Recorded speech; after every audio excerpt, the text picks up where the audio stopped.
एक नवरात्रे में जो पंचमी तिथि होती है, नवरात्रे की जो पंचमी तिथि है, उस पंचमी तिथि के दिन अशोक सुंदरी का जो स्थान होता है उसको समझिएगा थोड़ा सा। जैसे ये शिवलिंग है और ये जलाधारी है भगवान शंकर की। ये शिवलिंग, ये जलाधारी, और जलाधारी में जो जल बहता है उसमें बीच में जो मोटी सी लाइन रहती है वो अशोक सुंदरी होती है। जैसे कई बेटे हैं, बेटियां हैं, कोई व्यक्ति व्यापार चालू कर रहा है, कोई व्यक्ति अपना नया भवन निर्माण कर रहा है, नए भवन में जा रहा है, या कुछ अच्छी दुकान खोलना चाह रहा है, कोई अपने लक्ष्य पर पहुंचना चाहता है और पहुंच नहीं पा रहा। तो जो शारदीय नवरात्रे आते हैं, इस शारदीय नवरात्रे में जो मां आद्य शक्ति की पूजन की जो पंचमी तिथि होती है, इस पंचमी तिथि पर अशोक सुंदरी वाली जगह पर, जो अशोक सुंदरी का स्थान है, वहां पर लाल पुष्प एक समर्पित करें। जो जलाधारी है, मां पार्वती, जगत जननी, जगदम्बा, अम्बा, भवानी, मैया दुर्गा का हस्त कमल, इस पर 7 जगह पर कहीं पर भी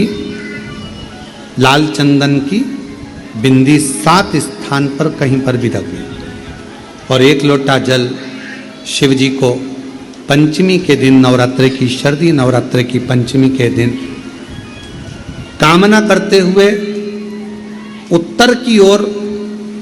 मुख कर कर, अर्थात यहाँ बैठते हुए शिव जी पर जल चढ़ाना प्रारंभ करें और अपने मन की कामना कहकर बाबा के पास में जो लाल पुष्प समर्पित करा है, उस पुष्प को अशोक सुंदरी वाली जगह से वापिस लेकर आ जाए। जिस लक्ष्य को आप पाना चाहते हो, अच्छी पढ़ाई कर रहे हो, खूब अध्ययन कर रहे हो, खूब मेहनत कर रहे हो, खूब पढ़ो,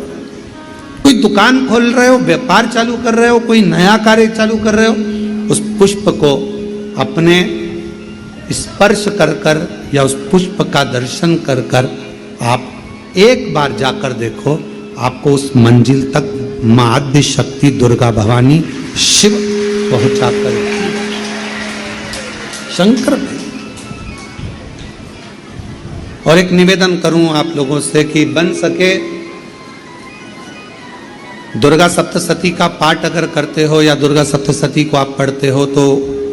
हिंदी का उसमें नीचे लेख आते रहते हैं, बहुत सारे वर्णन आते हैं, उसका भी पढ़ेंगे तो उसमें बहुत सारी बातें आपको बहुत अच्छी अच्छी देवी भागवत में, दुर्गा सप्तशती में, इनमें बहुत सुंदर सुंदर कल्याण का, यदि गीता प्रेस गोरखपुर से जो कल्याण निकलती है, उस कल्याण का यदि देवी अंक अगर आप पढ़ेंगे माता दुर्गा भवानी पर, बड़ा सुंदर, उसमें भी बहुत सी चीजें, मां आद्य शक्ति की आराधना की, साधना की, पूजन की पद्धति बहुत सुंदर, उसका ध्यान करें। शिव से कुछ, अगर भगवान शंकर की हम आराधना कर रहे हैं, भगवान शंकर से अगर हम कुछ पाना चाह रहे हैं, तो भगवान शिव की सबसे पहले उससे साधना करो, शिव को पहले अपना बनाओ।